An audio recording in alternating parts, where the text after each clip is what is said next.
ಸಮುದಾಯ ಬಾನುಲಿ ರೇಡಿಯೋ ಮಣಿಪಾಲದ ಕೇಳುಗ ಮಿತ್ರರೇ, ಕನ್ನಡ ಸಾಹಿತ್ಯ ಪರಿಷತ್ ಉಡುಪಿ ತಾಲೂಕು ಘಟಕದ ಸಹಯೋಗದಲ್ಲಿ ರೇಡಿಯೋ ಮಣಿಪಾಲ ಸಮುದಾಯ ಬಾನುಲಿ ಅರ್ಪಿಸುತ್ತಿದೆ ಕಥೆ ಕೇಳೋಣ ಸರಣಿ ಕಾರ್ಯಕ್ರಮ. ಇಂದಿನ ಕಥಾವಾಚಕರು ಸಾಹಿತ್ಯಾಸಕ್ತರು ಮತ್ತು ಕನ್ನಡ ಉಪನ್ಯಾಸಕರಾಗಿರುವ ವೈಲೆಟ್ ಪಿಂಟು, ಕುಂದಾಪುರ. ನನ್ನ ಎಲ್ಲಾ ಶ್ರೋತೃ ಮಿತ್ರರಿಗೆ ನಮಸ್ಕಾರ. ನಾನು ಈಗ ಪ್ರಸ್ತುತಪಡಿಸುವ ಕಥೆಯ ಶೀರ್ಷಿಕೆ ಕವಿತಾ. ಹೊಳೆದಂಡೆಯ ಮೇಲಿನ ಚಿಕ್ಕ ಚಿಕ್ಕ ಕಲ್ಲುಗಳೆಲ್ಲ ಹೊಳೆ ಆಹುತಿ ಪಡೆದರೂ ಕವಿತಾರವರ ಮನದ ಗೊಂದಲಗಳು ಒಂಚೂರು ಕಡಿಮೆಯಾಗಿರಲಿಲ್ಲ. ಮೇಲಿಂದ ಮೇಲೆ ಬರುವ ನಿಟ್ಟುಸಿರು, ತೊಟ್ಟಿಕ್ಕಲು ಹಿಂದೇಟು ಹಾಕುವ ಕಣ್ಣೀರು, ಬೇಡ ಬೇಡವೆಂದರೂ ದಂಡೆದ್ದು ಬರುವ ನೆನಪುಗಳ ಮೆರವಣಿಗೆ. ರಸ್ತೆಯಲ್ಲಿ ಪುಟ್ಟ ಮಗನನ್ನು ತಾಯೊಬ್ಬಳು ಕೈ ಹಿಡಿದು ಜೋಪಾನವಾಗಿ ನಡೆಸಿಕೊಂಡು ಹೋಗುತ್ತಿದ್ದ ದೃಶ್ಯ ಕಂಡು ವ್ಯಂಗ್ಯ ನಗುವೊಂದು ತುಟಿಯ ಮೇಲೆ ಸುಳಿದಾಡಿತು. ಸ್ವಾರ್ಥ ಪ್ರಪಂಚ, ಎಲ್ಲರೂ ಸ್ವಾರ್ಥಿಗಳೇ. ಆಶ್ರಯ ಆಸರೆ ಸಿಗುವವರೆಗೆ ಮಾತ್ರ ನಂಟಿನ ಅಂಟು, ಪ್ರೀತಿಯ ಸೆಳೆತ, ಬಿಟ್ಟರೆ ಬೇರೆ ಯಾರೂ ಸಿಗುವುದಿಲ್ಲ ಎನ್ನುವ ಕಾರಣಕ್ಕೆ ಮಾತ್ರ ಮೋಹ. ಎಲ್ಲವೂ ನಶ್ವರ, ಕೊನೆಗೆ ಉಳಿಯುವುದು ದೇವರು ಮತ್ತು ನಾನು ಎನ್ನುವ ಸತ್ಯವಷ್ಟೇ. ಮನಸ್ಸು ಹಿಂದಕ್ಕೆ ಓಡಿತು. ತುಂಬಾ ಪ್ರತಿಭಾವಂತೆ, ಬುದ್ಧಿವಂತೆಯಾದ ಕವಿತಾರವರು ಪ್ರಪಂಚ ಜ್ಞಾನವನ್ನು ಬಹಳಷ್ಟು ಪಡೆದಿದ್ದರು.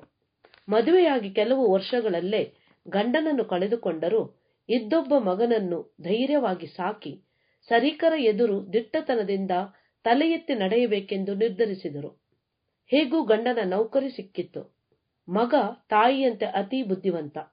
ಎಳವೆಯಲ್ಲಿಯೇ ಮಗನ ಪ್ರತಿಭೆಯನ್ನು ಗುರುತಿಸಿದ ತಾಯಿ ಇನ್ನಿಲ್ಲದಂತೆ ಅವನ ವಿದ್ಯಾಭ್ಯಾಸದತ್ತ ಆಸಕ್ತಿ ವಹಿಸಿದರು.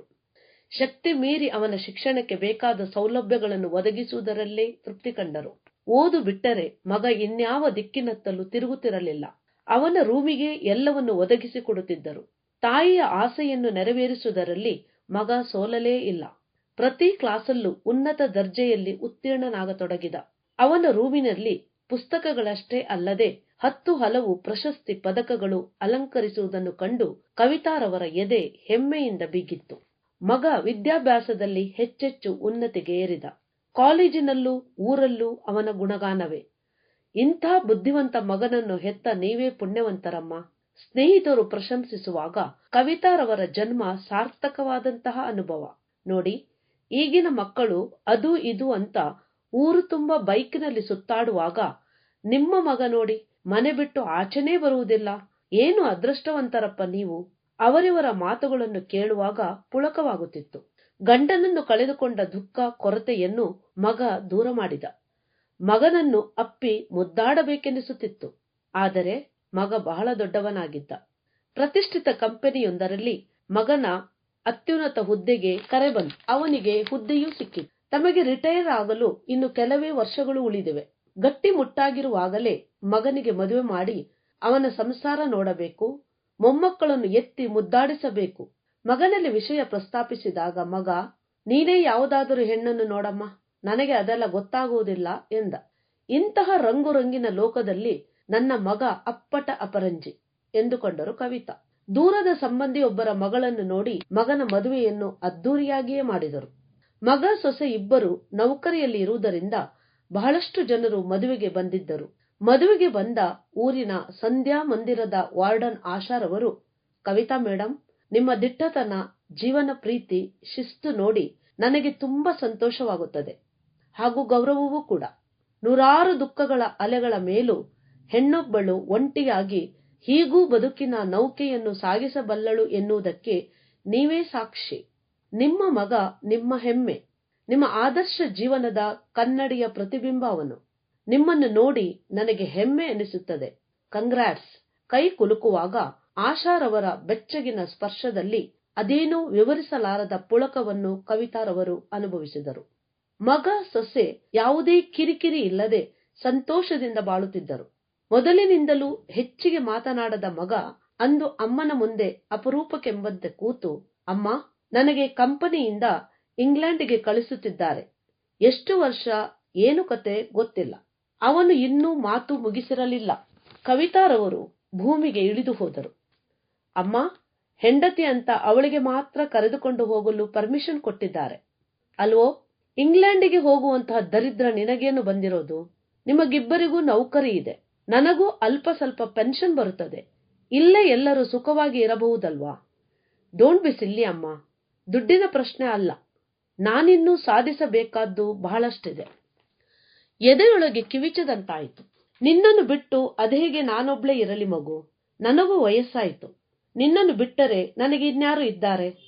ಬಿಕ್ಕಳಿಸತೊಡಗಿದರು. ಮಗ ಬಂದು ಅಮ್ಮನ ಕೊರಳ ಸುತ್ತಲೂ ಕೈ ಹಾಕಿ, ಕಮಾನಮ್ಮ, ಇಂಡಿಪೆಂಡೆಂಟ್ ಆಗಿ ಬದುಕಲು ಕಲಿಸಿಕೊಟ್ಟ ಗುರು ನೀನು. ನನ್ನ ಯಶಸ್ಸಿಗೆ ಮೆಟ್ಟಿಲಾದವಳು. ಈ ಉನ್ನತ ಹುದ್ದೆಗೆ ಸಿಲೆಕ್ಟ್ ಆದವನು ನಾನು ಮಾತ್ರ. ನನ್ನ ಸಾಧನೆ ನಿನ್ನ ಕನಸಲ್ಲವೇ? ನಿನ್ನ ಬಾಯಿಂದ ಈ ತರಹದ ಹತಾಶೆಯ ಮಾತೆ? ಚೇರಪ್. ಮಗನ ಹತ್ತಿರ ಚೀರಿ ಚೀರಿ ಹೇಳಬೇಕು, ತಾನು ಇನ್ನೂ ಬದುಕಿನ ಸವಿಯನ್ನು ಸವಿದಿಲ್ಲ. ತನ್ನ ಯೌವನ, ಕನಸು, ಆಸೆ ಎಲ್ಲವನ್ನು ಧಾರೆ ಎರೆದು ನಿನ್ನನ್ನು ಈ ಕ್ಷಣದವರೆಗೂ ಬೆಳೆಸಿದ್ದೇನೆ.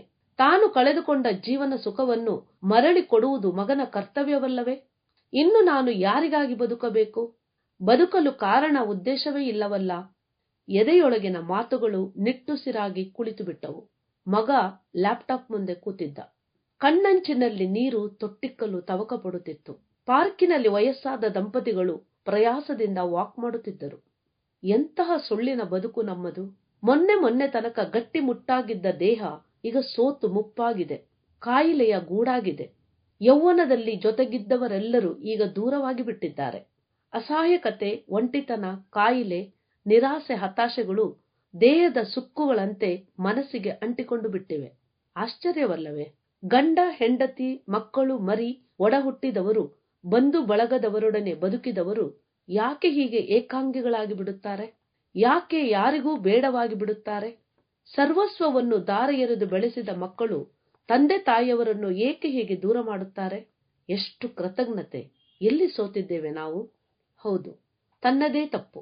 ಮಗ ಓದಬೇಕು ಎಂದು ಅವನನ್ನು 3 ಹೊತ್ತು ರೂಮಿನೊಳಗೆ ಪುಸ್ತಕಗಳ ರಾಶಿಯಲ್ಲಿ ತುರುಕಿ ಜೀವನ ಪ್ರೀತಿಯನ್ನು, ಬದುಕಿನ ಕಡಲ ಏರಿಳಿತಗಳನ್ನು, ಮಾನವ ಸಂಬಂಧಗಳನ್ನು, ನೆರೆಹೊರೆ ಬಂಧು ಬಳಗದವರೊಡನೆ ಬೆರೆಯಲು ಬಿಡದೆ ವಿದ್ಯಾಭ್ಯಾಸಕ್ಕಷ್ಟೇ ಪ್ರಾಮುಖ್ಯತೆ ಕೊಟ್ಟಿದ್ದು ಅಕ್ಷಮ್ಯ ಅಪರಾಧವಲ್ಲವೇ?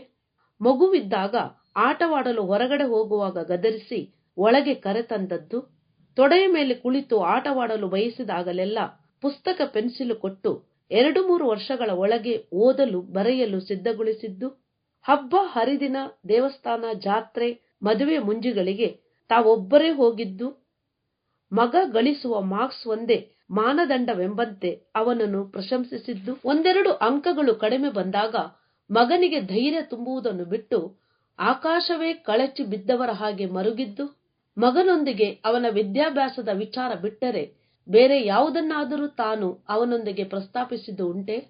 ತನ್ನ ಮಗ ಜಾಣ, ಎಲ್ಲವನ್ನು ಅರ್ಥ ಮಾಡಿಕೊಳ್ಳುವ ಬುದ್ಧಿವಂತ ಎಂದು ತನ್ನ ಮನದ ಎಷ್ಟೋ ಭಾವನೆಗಳನ್ನು ತಾನು ಹೇಳಿಕೊಳ್ಳಲೇ ಇಲ್ಲ. ತಾನು ಹೇಗೆ ಬೆಳೆಸಿದನೋ ಮಗ ಹಾಗೆಯೇ ಬೆಳೆದ. ಪುಸ್ತಕದ ಹುಳುವಾಗಿ, ಮಾರ್ಕ್ಸ್ ಗಳಿಸುವ ಯಂತ್ರವಾಗಿ, ಮನುಷ್ಯ ಪ್ರೀತಿಯಿಂದ ದೂರವಾಗಿ. ಈಗ ಪ್ರೀತಿ, ಸಂಬಂಧ, ಅದು ಇದು ಎಂದರೆ ಅವನಿಗೆ ಹೇಗೆ ಅರ್ಥವಾಗಬೇಕು? ನಿಜ, ತಪ್ಪೆಲ್ಲ ತನ್ನದು. ಮಗ ಓದಿ ದೊಡ್ಡ ವ್ಯಕ್ತಿಯಾಗಬೇಕು ಎಂಬ ಆಸೆ ಇತ್ತಲ್ಲವೇ ತನಗೆ? ಮಗ ಚಾಚೂ ತಪ್ಪದೆ ಅದನ್ನು ಪಾಲಿಸಿದ್ದಾನೆ. ಅವನಲ್ಲಿ ಖಂಡಿತವಾಗಿಯೂ ತಪ್ಪಿಲ್ಲ. ಮೊಬೈಲ್ ರಿಂಗಡಿಸಿತು. ಯಾಕೋ ರಿಸೀವ್ ಮಾಡಲು ಮನಸ್ಸಾಗಲಿಲ್ಲ. ನಾಳೆ ಬೆಳಿಗ್ಗೆಯ ಫ್ಲೈಟಿಗೆ ಮಗ ಸೊಸೆ ಇಂಗ್ಲೆಂಡಿಗೆ ಹಾರುತ್ತಾರೆ. ನಾಳೆಯಿಂದ ತಾನು ರೆಕ್ಕೆ ಮುರಿದ ಹಕ್ಕಿ. ಯೋಚಿಸಿದಾಗ ಎದೆ ದಸಕ್ಕೆಂದಿತು. ಯಾರಿಗಾಗಿ ಜೀವ ಹಿಡಿದು ಇಷ್ಟು ವರ್ಷ ಬದುಕಿದ್ದೇನೋ ಅವನೇ ತನ್ನಿಂದ ದೂರವಾಗುತ್ತಾನೆ ಎನ್ನಲೇ? ಅಥವಾ ಅವನದ್ದೇ ಸುಂದರ ಗೂಡು ಕಟ್ಟಲು ಹಾರಿ ಹೋಗುತ್ತಾನೆ ಎನ್ನಲೇ? ತಾನು ಸ್ವಾರ್ಥಿಯೇ? ಸಂಜೆ ದೊಡ್ಡ ಹೋಟೆಲಿನಲ್ಲಿ ಮಗ ಫ್ರೆಂಡ್ಸ್ಗೆ ಪಾರ್ಟಿ ಅರೇಂಜ್ ಮಾಡಿದ್ದ. ಆ ಸಂತೋಷ ಕೂಟಕ್ಕೆ ತಾನು ಸಾಕ್ಷಿಯಾಗಲೇ? ಮನಸ್ಸಾಕ್ಷಿ ಗೊಂದಲಕ್ಕೀಡಾಯಿತು. ತನ್ನಲ್ಲಿನ್ನೂ ವಯಸ್ಸಿದೆ, ವರ್ಚಸ್ಸಿದೆ, ಬುದ್ಧಿ ಪ್ರತಿಭೆಗಳು ಚುರುಕಾಗಿವೆ. ಸಮಾಜದಿಂದ ಪಡೆದುಕೊಂಡದ್ದಕ್ಕೆ ಪ್ರತಿಯಾಗಿ ಕಿಂಚಿತ್ತಾದರೂ ಮರಳಿ ಕೊಡಬೇಕೆಂಬ ಅಂತಃಕರಣವಿದೆ. ತಾನು ಈಗ ಜೀವನದಲ್ಲಿ ಆಸಕ್ತಿಯನ್ನು ಕಳೆದುಕೊಳ್ಳಲೇಬಾರದು. ಯಾರಿಗಾಗಿ ಬದುಕಬೇಕು ಎಂದೇನಲ್ಲವೇ? ಇದ್ದಾರೆ. ತನ್ನ ಪ್ರೀತಿ, ಮಮತೆ, ಸಹಕಾರ, ಪ್ರತಿಭೆಗಳ ಪ್ರಯೋಜನವನ್ನು ಪಡೆದುಕೊಳ್ಳಲು ಎಷ್ಟೋ ಅಸಹಾಯಕರು ಕಾದು ಕುಳಿತಿದ್ದಾರೆ. ತನ್ನಂತೆ ಮಕ್ಕಳಿಂದ ದೂರವಾದ ಎಷ್ಟೋ ಹತಾಶ ತಂದೆ ತಾಯಿಯವರಿದ್ದಾರೆ. ವಯಸ್ಸಾಗಿ ಜೀವನ ಪ್ರೀತಿಯನ್ನೇ ಕಳೆದುಕೊಂಡವರಿದ್ದಾರೆ. ಯಾರೂ ನನ್ನನ್ನು ಪ್ರೀತಿಸದಿದ್ದರೂ ನಮ್ಮನ್ನು ನಾವು ಪ್ರೀತಿಸಬೇಕೆಂಬ ಕಿಚ್ಚನ್ನು ಅವರಲ್ಲಿ ತುಂಬಿಸಬೇಕು. ಇದ್ದಷ್ಟು ದಿನ ನಗುನಗುತ್ತಾ ಇರುವ ಕಲೆಯನ್ನು ಅವರಿಗೆ ಕಲಿಸಬೇಕು. ಲೋಕದ ಮೋಹದ ನಶ್ವರತೆಯನ್ನು ಅವರಿಗೆ ತಿಳಿಸಬೇಕು. ಮಕ್ಕಳು ತಮ್ಮಿಂದ ದೂರವಾದರು ಎಂಬ ಒಂದೇ ಕಾರಣಕ್ಕೆ ಶಾಶ್ವತವಾಗಿ ಜೀವರಸವನ್ನು ಉಲ್ಲಾಸವನ್ನು ಕಳೆದುಕೊಳ್ಳಬಾರದು ಎಂದು ಧೈರ್ಯ ತುಂಬಿಸಬೇಕು. ಹೌದು, ತಾನೇನಾದರೂ ಮಾಡಲೇಬೇಕು, ಸಾಧಿಸಬೇಕು. ತನ್ನ ಜೀವನ ಈಗ ಶುರುವಾಗುತ್ತಿದೆ. ತನಗಾಗಿ ತಾನು ಬದುಕುವುದನ್ನು, ಸಂತೋಷ ಪಡುವುದನ್ನು ಆರಂಭಿಸಬೇಕು.